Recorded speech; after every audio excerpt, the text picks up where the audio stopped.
പ്രധാനമന്ത്രി നരേന്ദ്രമോദിക്ക് വൈറ്റ് ഹൌസിൽ ഔദ്യോഗിക സ്വീകരണം. പ്രസിഡന്റ് ജോ ബൈഡനും പ്രഥമ വനിത ജിൽ ബൈഡനും നരേന്ദ്രമോദിയെ സ്വീകരിച്ചു.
ഇന്ത്യയുമായുള്ള സഹകരണത്തിൽ അഭിമാനമെന്ന് ബൈഡൻ പറഞ്ഞു.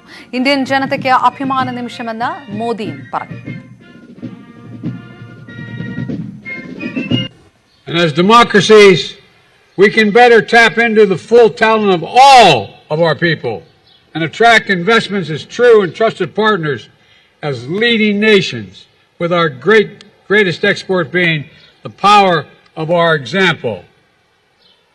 Equity under the law, freedom of expression, religious pluralism, and diversity of our people. These core principles have endured and evolved even as they have faced challenges throughout each of our nation's histories, and will fuel our strength, depth, and future. इस कालखंड में भारत और America की मित्रता पूरे विश्व के सामर्थ्य को बढ़ाने में पूरक होगी. ग्लोबल गुड के लिए वैश्विक शांति, स्थिरता और समृद्धि के लिए दोनों देश साथ मिलकर काम करने के लिए प्रतिबद्ध है. हमारी मजबूत स्ट्रेटेजिक पार्टनरशिप डेमोक्रेसी की ताकत का स्पष्ट प्रमाण है. വിവരങ്ങളുമായി മനു ഭരത് ചേരുന്നു. മനു, ഇരു രാജ്യങ്ങളുടെയും സംയുക്തം സഹകരണം കൂടുതൽ ദൃഢമായ ബന്ധത്തിലേക്ക് വഴി തുറക്കുന്ന പ്രസ്താവനകൾ ഇരു രാഷ്ട്രതലവന്മാരുടെ ഭാഗത്തു നിന്നും ഉണ്ടായിരിക്കുന്നു. വിവരങ്ങൾ എന്താണ് വൈറ്റ് ഹൌസിലെ സ്വീകരണവുമായി ബന്ധപ്പെട്ട്? അപർണ, ഇന്ത്യയെ സംബന്ധിച്ചിടത്തോളം ഇത് ഒരു ചരിത്ര നിമിഷമാണ്. ഇന്ത്യയെ സംബന്ധിച്ചിടത്തോളം ഇത് വരാനിരിക്കുന്ന കാലത്തേക്കുള്ള സുപ്രധാനമായ ഒരു ചുവടുവെപ്പ് കൂടിയാണ്. ഇന്ന് ഈ അമേരിക്കൻ സന്ദർശനത്തിൻ്റെ പ്രധാനമന്ത്രിയുടെ അമേരിക്കൻ സന്ദർശനത്തിൻ്റെ ഏറ്റവും നിർണായകമായ നിമിഷങ്ങളിലൂടെയാണ് നമ്മൾ കടന്നു പോകുന്നത്. ഇപ്പോൾ ഉഭയകക്ഷി ചർച്ചകൾ ആരംഭിച്ചിരിക്കുന്നു. വൈറ്റ് ഹൗസിൽ എത്തിയ പ്രധാനമന്ത്രിക്ക് വലിയ ഒരു സ്വീകരണമാണ് അവിടെ ഒരുക്കിയിരിക്കുന്നത്. വാദ്യമേളങ്ങളോടുകൂടിയാണ് പ്രധാനമന്ത്രിയെ വൈറ്റ് ഹൗസ് സ്വീകരിച്ചത്. പ്രസിഡന്റ് ജോ ബൈഡനും അതുപോലെ തന്നെ പ്രഥമ വനിത ജിൽ ബൈഡനും ആ സ്വീകരണത്തിന് ഉണ്ടായിരുന്നു. ഒപ്പം തന്നെ വൈസ് പ്രസിഡന്റ് കമല ഹാരിസിന്റെ നേതൃത്വത്തിലുള്ള പ്രതിനിധി സംഘവും പ്രധാനമന്ത്രിയെ സ്വീകരിക്കാൻ ഉണ്ടായിരുന്നു. ഇന്ത്യയിൽ നിന്ന് നമുക്ക് കാണാൻ കഴിയും വിദേശകാര്യമന്ത്രി ജയശങ്കർ ഉണ്ടായിരുന്നു. ഒപ്പം തന്നെ ഇന്ത്യൻ സ്ഥാനപതി വിനയ് കത്വാർ അവിടെ ഉണ്ടായിരുന്നു. അങ്ങനെ അമേരിക്ക വലിയ ഒരു സ്വീകരണമാണ് അവരുടെ സ്റ്റേറ്റ് ഗസ്റ്റ് എന്ന നിലയിൽ പ്രധാനമന്ത്രി നരേന്ദ്രമോദിക്ക് അവിടെ ഇന്ന് ഒരുക്കിയത്. ഇതോടൊപ്പം തന്നെ രണ്ട് നേതാക്കളും അവിടെ ആൾക്കൂട്ടത്തെ അഭിസംബോധന ചെയ്തത് ഏറ്റവും നിർണായകമായ വാക്കുകളാണ് അവരിൽ നിന്നുണ്ടായത്. പ്രധാനമന്ത്രി നരേന്ദ്രമോദി ഇത് രാജ്യത്തെ 140 കോടി ജനങ്ങളോടുള്ള ഒരു ആദരമായാണ് ഈ സ്വീകരണത്തെ എടുത്തു പറഞ്ഞത്. അതോടൊപ്പം തന്നെ ഇന്ത്യയിൽ നിന്നുള്ള ഇന്ത്യൻ വംശജരായിട്ടുള്ള അമേരിക്കക്കാർക്കും ഇത് ഒരു അഭിമാനകരമായ നിമിഷമാണ് എന്ന് പ്രധാനമന്ത്രി പറഞ്ഞു. പ്രധാനമന്ത്രിയുടെ വാക്കുകൾ വളരെ കൃത്യമായിരുന്നു. താൻ നേരത്തെ അമേരിക്കയിൽ വന്നിട്ടുണ്ട്. അപ്പോഴൊക്കെ വൈറ്റ് ഹൗസ് പുറത്തു നിന്നാണ് താൻ കണ്ടത്. 3 പതിറ്റാണ്ടുകൾക്ക് മുൻപ് അമേരിക്കയിൽ വന്നപ്പോൾ വൈറ്റ് ഹൗസ് പുറത്തു നിന്ന് താൻ കണ്ടു എന്ന് പ്രധാനമന്ത്രി പറഞ്ഞു. അതോടൊപ്പം തന്നെ പ്രധാനമന്ത്രി ആയതിനു ശേഷവും അദ്ദേഹം അമേരിക്കയിൽ എത്തിയിട്ടുണ്ട്.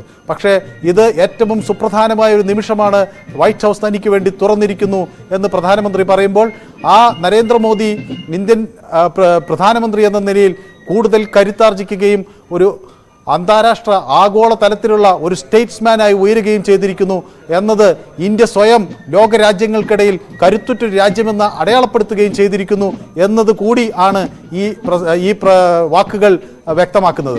ഒപ്പം തന്നെ ജോ ബൈഡനും ഒരു കാര്യം പറഞ്ഞു. നമ്മൾ ഇന്നെടുക്കുന്ന തീരുമാനങ്ങൾ വരാനിരിക്കുന്ന തലമുറകൾക്ക് നിർണായകമായിരിക്കുമെന്നാണ് ബൈഡൻ അഭിപ്രായപ്പെട്ടത്. അങ്ങനെ വരുമ്പോൾ വരാനിരിക്കുന്ന തലമുറയെ സംബന്ധിച്ചിടത്തോളം ഈ മാറ്റം ഒരു സുപ്രധാനമായ ചുവടുവയ്പ്പായിരിക്കും. നമ്മൾ ഇന്നെടുക്കുന്ന തീരുമാനങ്ങൾ വരാനിരിക്കുന്ന തലമുറകളുടെ ഭാവി നിർണ്ണയിക്കും എന്നാണ് പ്രസിഡന്റ് ബൈഡൻ പറഞ്ഞത്. ഇന്ത്യൻ ഡയാസ്പറ രണ്ട് രാജ്യങ്ങൾക്കിടയിലും ഒരു പാലമായി അനുവർത്തിക്കുന്നു. അതുപോലെ തന്നെ മതപരമായ ബഹുസ്വരതയും വൈവിധ്യവും രാജ്യങ്ങളെ ശക്തിപ്പെടുത്തുന്നു എന്ന് ബൈഡൻ പറഞ്ഞു. രണ്ട് മഹത്തായ രാജ്യങ്ങൾ, രണ്ട് മികച്ച സുഹൃത്തുക്കൾ, 20ാം നൂറ്റാണ്ടിൻ്റെ ഗതി നിർവചിക്കാൻ കഴിയുന്ന രണ്ട് വലിയ ശക്തികളാണ് എന്നാണ് അദ്ദേഹം ഇന്ത്യയെ വിശേഷിപ്പിച്ചത്. പ്രധാനമന്ത്രി നരേന്ദ്രമോദിയോട് അദ്ദേഹത്തിൻ്റെ പങ്കാളിത്തത്തിന് നന്ദിയും ബൈഡൻ പറഞ്ഞു. അതേസമയം പ്രധാനമന്ത്രി നരേന്ദ്രമോദിയാകട്ടെ ഇത് തനിക്ക് ഇത്തരത്തിൽ ഒരു അവസരം വൈറ്റ് ഹൗസ് തുറന്നു നൽകിയത് വളരെ അഭിമാനത്തോടെ കാണുകയും ഇനി ഇരു രാജ്യങ്ങളും തമ്മിലുള്ള ഒരു പങ്കാളിത്തത്തിൻ്റെ തുടർച്ചയായി വ്യക്തമാക്കുകയും ചെയ്തിട്ടുണ്ട്. ഏതായാലും ഇതിനു ശേഷം ഇനി ഉഭയകക്ഷി ചർച്ചകൾ ആരംഭിക്കും. ഇരു രാജ്യങ്ങളും തമ്മിലുള്ള ഒട്ടനവധി വിഷയങ്ങൾ ഈ ചർച്ചകളിൽ പ്രധാനമായി വരും. അതിൽ നമുക്കറിയാം ഏറ്റവും നിർണായകമായി വരാൻ പോകുന്നത് ഈ പ്രതിരോധ സംബന്ധമായ കരാറുകളായിരിക്കും എന്ന കാര്യത്തിൽ തർക്കമില്ല. പ്രധാനമന്ത്രിയും അതുപോലെ US പ്രസിഡന്റ് ജോ ബൈഡനും ഈ ചർച്ചകളിൽ അവരുടെ സൈനിക സാമ്പത്തിക ബന്ധങ്ങൾ മെച്ചപ്പെടുത്തുന്നതിന് വേണ്ടി രൂപകൽപ്പന ചെയ്തിട്ടുള്ള പദ്ധതികൾ മുന്നോട്ട് വയ്ക്കും. പ്രതിരോധ വാണിജ്യ ഇടപാടുകളെ സംബന്ധിച്ചുള്ള ഒരു പരമ്പര തന്നെ പ്രഖ്യാപിക്കും എന്നാണ് കരുതപ്പെടുന്നത്. അതുപോലെ തന്നെ ഈ സായുധ ഡ്രോണുകൾ ഇന്ത്യ വാങ്ങുന്നതിനെ സംബന്ധിച്ചുള്ള കരാറുകളെ സംബന്ധിച്ച് ഉള്ള ചർച്ചകൾ ഉണ്ടാകും.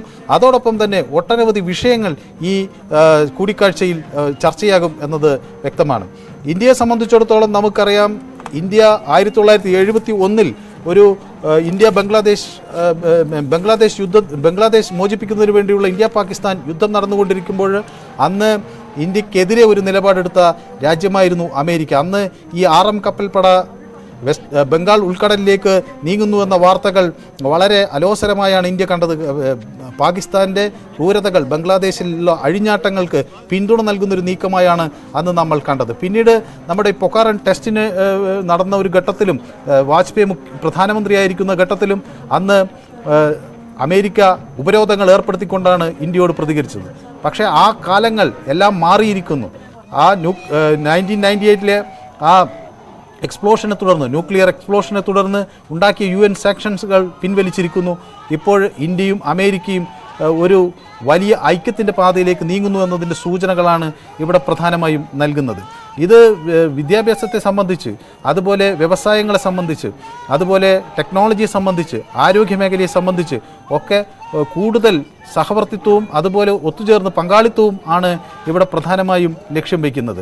ഇന്ത്യയുടെ ഒരു സ്ട്രാറ്റജിക് പാർട്ട്ണർ എന്ന തരത്തിലേക്ക് അമേരിക്ക, അല്ലെങ്കിൽ അമേരിക്കയും ഇന്ത്യയും സ്ട്രാറ്റജിക് പാർട്ട്നേഴ്സ് എന്ന തലത്തിലേക്ക് വളരുന്നു എന്നതാണ്. അപ്പോൾ തന്ത്രപരമായ പങ്കാളികളായി വളരുന്നു എന്നതാണ് ഇതിൽ ഒരു സവിശേഷമായ കാര്യം. അപ്പോൾ ഇവിടെ ഈ രാജ്യം നാളിതുവരെ മുന്നോട്ട് വെച്ചിട്ടുള്ള സാർവദേശീയ നയങ്ങൾ, നമ്മുടെ ചേരുചേര പോലുള്ള സാർവദേശീയ നയങ്ങൾ മുറുകെ പിടിച്ചുകൊണ്ട് തന്നെ ഇന്ത്യക്ക് അമേരിക്കയുമായി ഒരു സഖ്യകക്ഷി എന്നതിനപ്പുറത്തേക്ക് ഒരു സുഹൃത്ത് എന്ന നിലയിൽ, ഒരു പങ്കാളി എന്ന നിലയിൽ കൂടുതൽ അവരുമായി ഒരു ഐക്യം ഉണ്ടാക്കുവാനും അതോടൊപ്പം തന്നെ ഒരു ഒത്തൊരുമയോടുകൂടി സഹവർത്തിത്വത്തോടുകൂടി പ്രവർത്തിക്കാനും കഴിയുന്ന ഒരു മേഖലകൾ തുറക്കുക എന്നതും ഈ സന്ദർശനത്തിൻ്റെ ഒരു വലിയ മാറ്റമാണ്.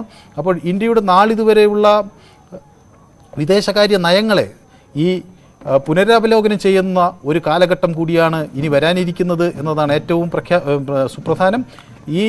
ഇനി ഇന്ത്യയുടെ സെക്യൂരിറ്റി ത്രെട്ടുകൾ നമ്മുടെ രാജ്യത്തെ സംബന്ധിച്ചിടത്തോളം അതിൻ്റെ സുരക്ഷാ സംബന്ധമായ വിഷയങ്ങൾ ഏറ്റവും നിർണായകമാണ്. പ്രത്യേകിച്ച് ഇന്ത്യ പാകിസ്ഥാൻ ബന്ധം, അതുപോലെ ചൈനയിൽ നിന്നുള്ള ആക്രമണങ്ങൾ, ഇതിലൊക്കെ ഇനി അമേരിക്ക എന്ത് നിലപാടെടുക്കും എന്നതിനെ സംബന്ധിച്ച് നാം വളരെ മനോഭരത് വിവരങ്ങൾ നൽകിയത്. നീണ്ട വിശകലനങ്ങൾ കൂടി ഉഭയകക്ഷി ചർച്ചകളിലേക്ക് കടക്കുകയാണ്. ഇനി വൈറ്റ് ഹൗസ് മോദിയും ബൈഡനും തമ്മിലുള്ള ചർച്ചകളിലേക്ക്. വ്യാജ സർട്ടിഫിക്കറ്റ് കേസിൽ അറസ്റ്റിലായ മുൻ SFI നേതാവ് കെ വിദ്യയെ 2 ദിവസത്തെ പോലീസ് കസ്റ്റഡിയിൽ വിട്ടു. 2 ആഴ്ചത്തേക്ക് റിമാൻഡിൽ വിട്ട വിദ്യയെ മറ്റൊരു കേസിൽ അറസ്റ്റ് ചെയ്യാൻ നീലേശ്വരം പോലീസ് നാളെ അപേക്ഷ നൽകും. അതിനിടെ വിദ്യയുടെ റിമാൻഡ് റിപ്പോർട്ട് പുറത്തുവന്നു. വിദ്യയെ ഒളിവിൽ താമസിക്കാൻ SFI പ്രവർത്തകരാണെന്നും വിദ്യക്കെതിരെ സമാനമായ വേറെ കേസുണ്ടെന്നും റിമാൻഡ് റിപ്പോർട്ടിൽ പറയുന്നു. ഗസ്റ്റ് ലെക്ചററായി ജോലി നേടാൻ മഹാരാജാസ് കോളേജിന്റെ പേരിൽ വ്യാജരേഖയുണ്ടാക്കിയ കേസിലാണ് വിദ്യയെ മണ്ണാർക്കാട് കോടതി റിമാൻഡ് ചെയ്ത ശേഷം 2 ദിവസത്തെ പോലീസ് കസ്റ്റഡിയിൽ വിട്ടത്. അട്ടപ്പാടി സർക്കാർ കോളേജിലെ ഗസ്റ്റ് ലെക്ചററായി ജോലിയിൽ കയറാൻ വേണ്ടിയാണ് വ്യാജരേഖയുണ്ടാക്കിയത്. വ്യാജരേഖ കേസിൽ 15 ദിവസമായി വിദ്യ ഒളിവിലായിരുന്നു. ഇന്നലെ രാത്രിയാണ് കോഴിക്കോട് പേരാമ്പ്രയ്ക്കടുത്ത് സുഹൃത്തിന്റെ വീട്ടിൽ നിന്ന് അഗളി പോലീസ് വിദ്യയെ അറസ്റ്റ് ചെയ്തത്. കേസിൽ നിയമപോരാട്ടം തുടരുമെന്നായിരുന്നു വിദ്യയുടെ പ്രതികരണം. നിയമപരമായിട്ട് തന്നെ മുന്നോട്ട് പോകാൻ വേണ്ടി തീരുമാനിച്ചിട്ടുള്ളതാണ്, കെട്ടിച്ചമച്ചിട്ടുള്ളതാണെന്ന് എനിക്കും അറിയാം, നിങ്ങൾക്കും അറിയാം. കോടതിയിലേക്കാണ് പോകുന്നത്. ഏതറ്റം വരെ ആണെങ്കിലും നിയമപരമായിട്ട് തന്നെ മുന്നോട്ട് പോകും. വിദ്യ ഒളിവിലായിരുന്നില്ലെന്നും നോട്ടീസ് നൽകിയിരുന്നുവെങ്കിൽ നേരിട്ട് ഹാജരായേനെയെന്നും വിദ്യയുടെ അഭിഭാഷകൻ. അങ്ങനെ അറസ്റ്റിലേക്ക് കടക്കേണ്ട ഒരു സാഹചര്യം ഇല്ലായിരുന്നു എന്നുള്ളതാണ് നമ്മൾ പറയുന്നത്. എന്തായാലും ഈ കാര്യങ്ങളെല്ലാം നമ്മൾ കൃത്യമായിട്ട് കോടതിയെ അടുത്ത ദിവസം ബോധ്യപ്പെടുത്തും. വിദ്യയുടെ ജാമ്യാപേക്ഷ റിമാൻഡ് പൂർത്തിയാകുന്ന ജൂലൈ 6 പരിഗണിക്കും. അതിനു മുമ്പായി ശനിയാഴ്ച വിദ്യയെ കോടതിയിൽ ഹാജരാക്കണം. പോലീസ് കസ്റ്റഡിയിൽ വിട്ട വിദ്യയെ അഗളി പോലീസ് സ്റ്റേഷനിലേക്ക് കൊണ്ടുപോയി. കേസിൽ തനിക്ക് ഭീഷണിയില്ലെന്നും വിദ്യക്കെതിരെ ഒരു ഗൂഢാലോചനയും നടന്നിട്ടില്ലെന്നും അട്ടപ്പാടി ഗവൺമെന്റ് കോളേജ് പ്രിൻസിപ്പൽ. ഞാൻ പ്രത്യേകിച്ച് ഒരു കാര്യത്തിൽ സന്തോഷിക്കുന്നില്ല. പക്ഷേ ഞാൻ എൻ്റെ ഡ്യൂട്ടി ചെയ്തു. ഇല്ലെങ്കിൽ ഞങ്ങളുടെ ടീമിലുള്ള അധ്യാപകർ അവരുടെ ഡ്യൂട്ടി ചെയ്തു. അത്രേ ഉള്ളൂ. അല്ലാതെ നമ്മളാരെയും വ്യക്തിപരമായിട്ട് അറിയില്ല. വ്യാജരേഖ ചമച്ചതിൽ വിദ്യക്കെതിരെ കാസർഗോഡ് പോലീസ് രജിസ്റ്റർ ചെയ്ത കേസിലും അറസ്റ്റിന് നീക്കമുണ്ട്. കരിന്തളം കോളേജിൽ വ്യാജ പ്രവൃത്തി പരിചയ സർട്ടിഫിക്കറ്റ് ഉപയോഗിച്ച് ജോലി നേടിയെന്ന കേസിൽ വിദ്യയെ അറസ്റ്റ് ചെയ്യാൻ അനുമതി തേടി നാളെ നീലേശ്വരം പോലീസ് മണ്ണാർക്കാട് കോടതിയിൽ അപേക്ഷ നൽകും. ന്യൂസ് 18 പാലക്കാട്. വിദ്യയെ ഒളിവിൽ കഴിയാൻ CPM സഹായിച്ചിട്ടില്ല എന്ന് Perambra area secretary M. Kunhammad master. ആരാണ് സഹായിച്ചതെന്ന് പോലീസ് വ്യക്തമാക്കണം. പോലീസ് ഒളിച്ചു കളിക്കരുത്. പാർട്ടിക്ക് വിദ്യയെ ഒളിവിൽ കഴിയാൻ സഹായിക്കേണ്ടതില്ലെന്നും കുഞ്ഞമ്മദ് മാസ്റ്റർ പറഞ്ഞു. വ്യാജ സർട്ടിഫിക്കറ്റ് വിവാദത്തിൽ നിഖിൽ തോമസിനെ CPMൽ നിന്ന് പുറത്താക്കി. CPMൽ നിന്ന് അടിയന്തരമായി പുറത്താക്കാനുള്ള ജില്ലാ കമ്മിറ്റിയുടെ ശുപാർശയുടെ അടിസ്ഥാനത്തിലാണ് നടപടിയെന്ന് ജില്ലാ സെക്രട്ടറി R. നാസർ വ്യക്തമാക്കി. ലഹരിക്കടത്ത് കേസിൽ A. ഷാനവാസിനെയും പാർട്ടിയിൽ നിന്ന് പുറത്താക്കിയെന്നും CPM വ്യക്തമാക്കി. വിവരങ്ങളുമായി ശരണ്യ സ്നേഹജൻ ചേരുന്നു. ശരണ്യ, CPMൽ നിന്ന് പുറത്താക്കിയെന്ന് അറിയിച്ചുകൊണ്ട് ജില്ലാ സെക്രട്ടറി വ്യക്തമാക്കിയ കാര്യങ്ങൾ എന്താണ്?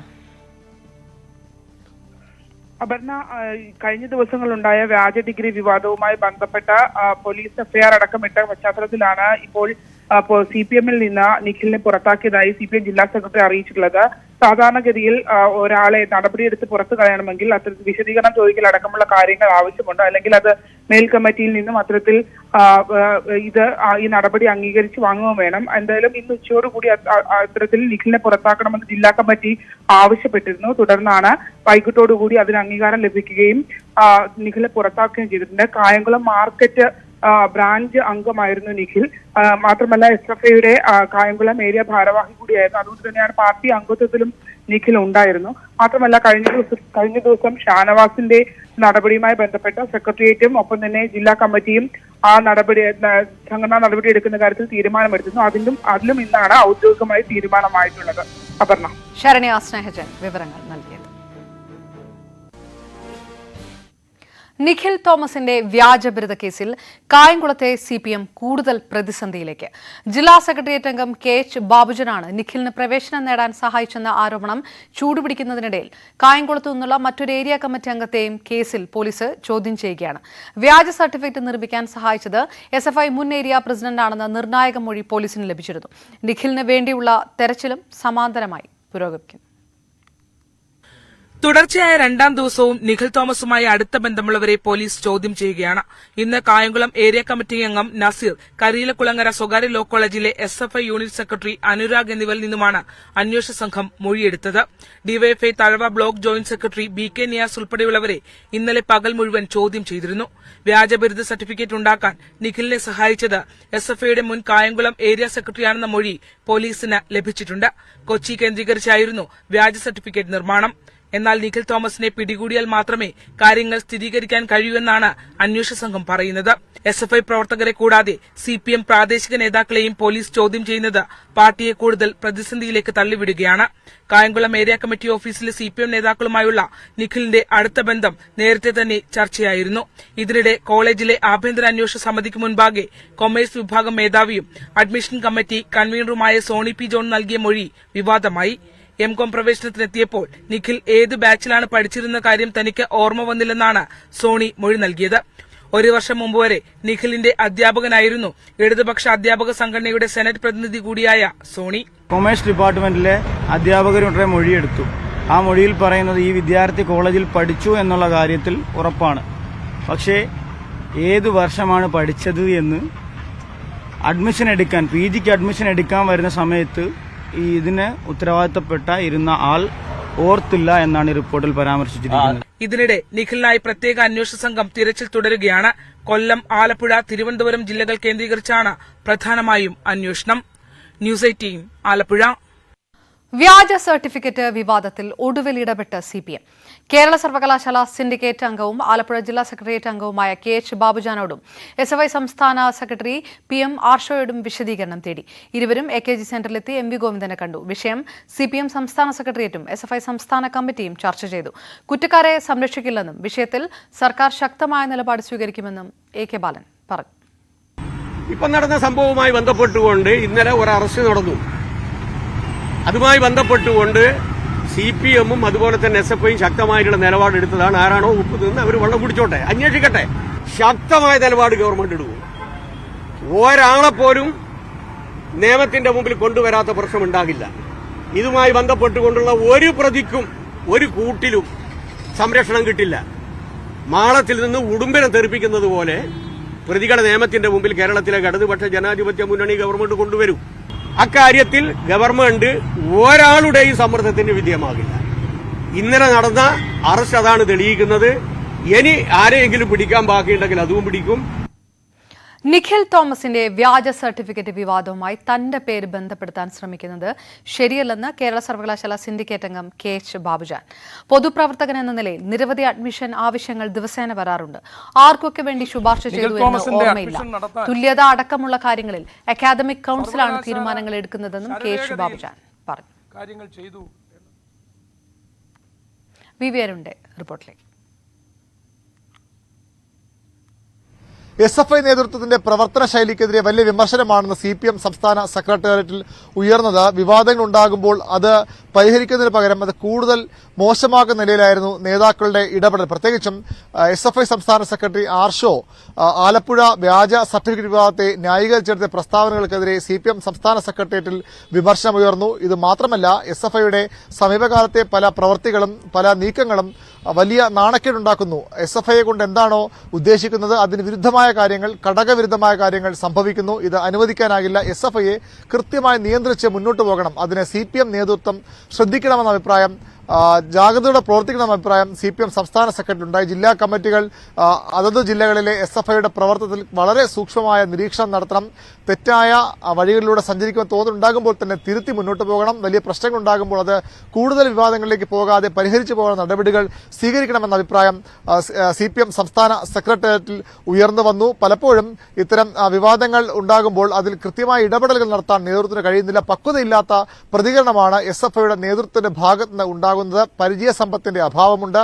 പാർട്ടി പരിപാടികളും നയങ്ങളും മനസ്സിലാക്കാതെ പ്രവർത്തിക്കുന്നതിന്റെ കുറവുണ്ട്. അത്തരം കാര്യങ്ങളൊക്കെ അടിയന്തരമായി തിരുത്തൽ വേണം. അതിന് എന്തെല്ലാം ചെയ്യാൻ കഴിയുമോ അത്രയും കാര്യങ്ങൾ ചെയ്യാനാണ് CPM സെക്രട്ടറിയുടെ തീരുമാനം. KSU നേതാവ് അൻസിൽ ജലീൽ ബികോം സർട്ടിഫിക്കറ്റ് വ്യാജമായി നിർമ്മിച്ചതായി എഫ്ഐആർ. വ്യാജ സർട്ടിഫിക്കറ്റ് നിർമ്മിച്ച് അത് യഥാർത്ഥമാണെന്ന വ്യാജേന ഉപയോഗിക്കാനും കേരള സർവകലാശാലയെ വഞ്ചിക്കാനും ശ്രമിച്ചതായും കന്റോൺമെന്റ് പോലീസിന്റെ എഫ്ഐആറിൽ പറയുന്നു. അൻസിൽ ജലീലിന് ഹൈക്കോടതിയിൽ നിന്ന് താൽക്കാലിക ആശ്വാസം. നാളെ മുൻകൂർ ജാമ്യാപേക്ഷ പരിഗണിക്കും വരെ അൻസിലിനെ അറസ്റ്റ് ചെയ്യരുതെന്ന് ഹൈക്കോടതി നിർദ്ദേശിച്ചു. സുവി വിശ്വനാഥന്റെ റിപ്പോർട്ട് കാണാം. KSU നേതാവ് അൻസിൽ ജലീൽ ബികോം സർട്ടിഫിക്കറ്റ് വ്യാജമായി നിർമ്മിച്ചു എന്നാണ് എഫ്ഐആറിൽ പറയുന്നത്. കേരള സർവകലാശാലയെ വഞ്ചിച്ചു, അതുപോലെ ഈ വ്യാജ സർട്ടിഫിക്കറ്റ് നിർമ്മിച്ച് അത് യാഥാർത്ഥ്യമാണെന്ന് പ്രചരിപ്പിച്ചു എന്നാണ് കേരള സർവകലാശാല കന്റോൺമെന്റ് പോലീസിന് നൽകിയ പരാതിയിൽ പറയുന്നത്. കന്റോൺമെന്റ് പോലീസിന്റെ എഫ്ഐആറിൽ പറയുന്നത് ഇതാണ്. കേരള സർവകലാശാല രജിസ്ട്രാറാണ് പരാതി നൽകിയിരിക്കുന്നത്. DGPക്കായിരുന്നു പരാതി. ആ DGP പരാതി കന്റോൺമെന്റ് പോലീസിന് കൈമാറുകയാണ് ചെയ്തത്. KSU സംസ്ഥാന ജനറൽ കൺവീനർ KSU സംസ്ഥാന കൺവീനറാണ് അൻസിൽ ജലീൽ. ഒപ്പം അൻസിൽ ജലീലിൻ്റെതെന്ന് പറഞ്ഞ് പ്രചരിക്കുന്ന സർട്ടിഫിക്കറ്റിന്റെ സീരിയൽ നമ്പർ വ്യാജമാണ് എന്നും അതിൽ ഒപ്പിട്ടിരിക്കുന്ന ആൾ ആ സമയത്ത് VC ആയിരുന്നില്ല എന്നും എഫ്ഐആറിൽ പറയുന്നുണ്ട്. എന്നാൽ ഇതെല്ലാം തന്നെ തനിക്കെതിരെ കെട്ടിച്ചമച്ചതാണ് എന്നൊരു വിശദീകരണമാണ് അൻസിൽ ജലീൽ പറയുന്നത്. ഒപ്പം ഈ വ്യാജ സർട്ടിഫിക്കറ്റ് ഉറവിടം സംബന്ധിച്ച് അന്വേഷിക്കണമെന്നും ആലപ്പുഴ SP നൽകിയ പരാതിയിൽ അൻസിൽ ജലീൽ പറയുന്നുണ്ട്. ഒപ്പം അൻസിൽ ജലീലിന്റെ മുൻകൂർ ജാമ്യാപേക്ഷ നാളെ ഹൈക്കോടതി വീണ്ടും പരിഗണിക്കും.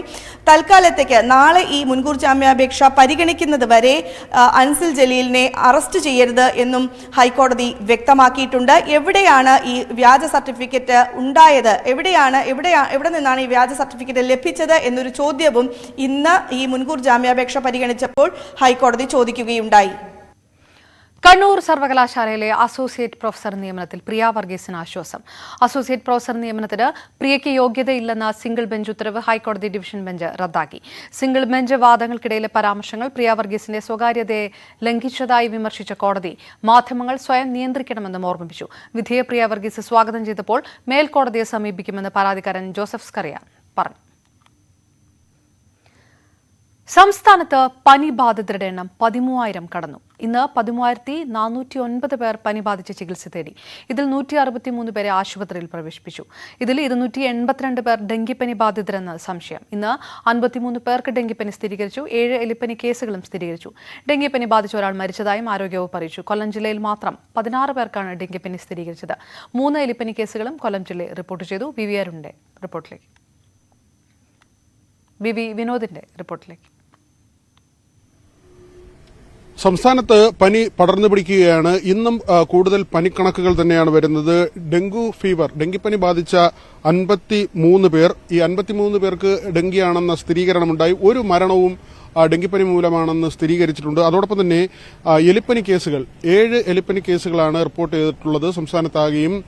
കഴിഞ്ഞ ദിവസങ്ങളിലും ഈ നിലയിൽ തന്നെ എലിപ്പനി കേസുകൾ ഉണ്ടായിരുന്നു. എലിപ്പനി കേസുകളിൽ ഈ ദിവസമാണ് കൂടുതൽ എണ്ണം വർദ്ധിച്ചിട്ടുള്ളത്. ഏതായിരുന്നാലും ആരോഗ്യ പ്രവർത്തകരുമായി ഇന്ന് മന്ത്രി വീണ ജോർജ് സംവദിച്ചു. മഴക്കാല പൂർവ്വ ശുചീകരണ യജ്ഞം ഉണ്ടായിരുന്നു. ഇതിന്റെ തുടർച്ചയായുള്ള പ്രവർത്തനങ്ങളാണ് പ്രധാനമായും വിലയിരുത്തിയത്.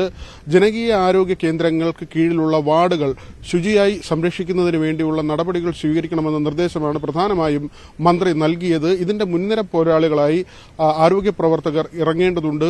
രോഗബാധിതർ, ഗർഭിണികൾ, വയസ്സായ ആളുകൾ ഇവർക്കൊക്കെയും പ്രത്യേക പരിചരണം നൽകണം. വെള്ളി, ശനി, ഞായർ ദിവസങ്ങൾ ഡ്രൈ ഡേ ആയി ആചരിക്കുന്നുണ്ട്. കൊതുക് നശീകരണ പ്രവർത്തനങ്ങളാണ് ഇക്കാര്യത്തിൽ ഈ ദിവസങ്ങളിൽ പ്രധാനമായും കൂടുതൽ ഊന്നൽ നൽകി ചെയ്യേണ്ടതെന്ന നിർദ്ദേശവും മന്ത്രിയുടെ ഭാഗത്തു നിന്നുണ്ടായി. ഈ ദിവസങ്ങളിൽ യജ്ഞത്തിൽ പരമാവധി പൊതുജന പങ്കാളിത്തം കൂടി ഉൾപ്പെടുത്തിയുള്ള നടപടികളാണ് സ്വീകരിക്കേണ്ടത്. സ്വയം ചികിത്സ പാടില്ലെന്ന ഒരു നിർദ്ദേശം കൂടി പൊതുജനങ്ങൾക്കായി ഉണ്ട്. അതായത് ഏതെങ്കിലും തരത്തിലുള്ള പനിയോ മറ്റ് രോഗലക്ഷണങ്ങളോ ഉണ്ടെങ്കിൽ സ്വയം ചികിത്സ എന്ന നിലയിലേക്ക് പോകരുത്. സ്വാഭാവികമായും അവർ ആശുപത്രികളിലേക്ക് എത്തേണ്ടതും അവിടെ ചികിത്സ തേടേണ്ടതുമാണെന്ന കാര്യം കൂടി ആരോഗ്യമന്ത്രി ഓർമ്മിപ്പിക്കുന്നു. തെരുവ് നായ്ക്കളുടെ ദയാവധത്തിന് തദ്ദേശ സ്ഥാപനങ്ങൾക്ക് അനുമതി നൽകാൻ തീരുമാനം. മാരകമായി മുറിവേറ്റതും അസുഖമുള്ളതുമായ നായകളെ കൊല്ലാമെന്ന് മന്ത്രി MP രാജേഷ്.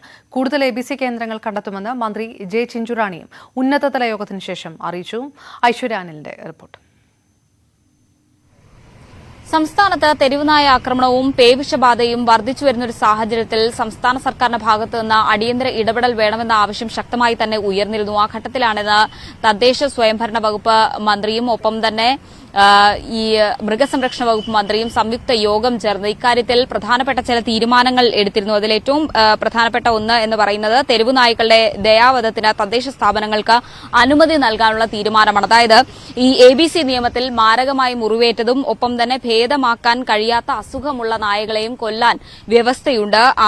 ഈ അക്രമകാരികളായ നായകൾ പലതും പേവിഷബാധ ഏറ്റതായിരിക്കും, അല്ലെങ്കിൽ അത്തരത്തിലുള്ള സാധ്യത കൂടുതലാണ്. അതുകൊണ്ട് തന്നെ ഇത്തരം നായകളെ കൂടി കൊല്ലാനാണ് തീരുമാനം. ഇത് തദ്ദേശ സ്വയംഭരണ വകുപ്പും മൃഗസംരക്ഷണ വകുപ്പും ചേർന്ന് ഇത്തരത്തിലുള്ള തീരുമാനം നടപ്പിലാക്കുമെന്നുള്ളതാണ് ഇന്ന് മന്ത്രിമാർ അറിയിച്ചിട്ടുള്ളത്. മറ്റൊന്ന്, ഈ ABC നിയമത്തിൽ ഇളവ് വരുത്താൻ കേന്ദ്രത്തോട് ആവശ്യപ്പെടും.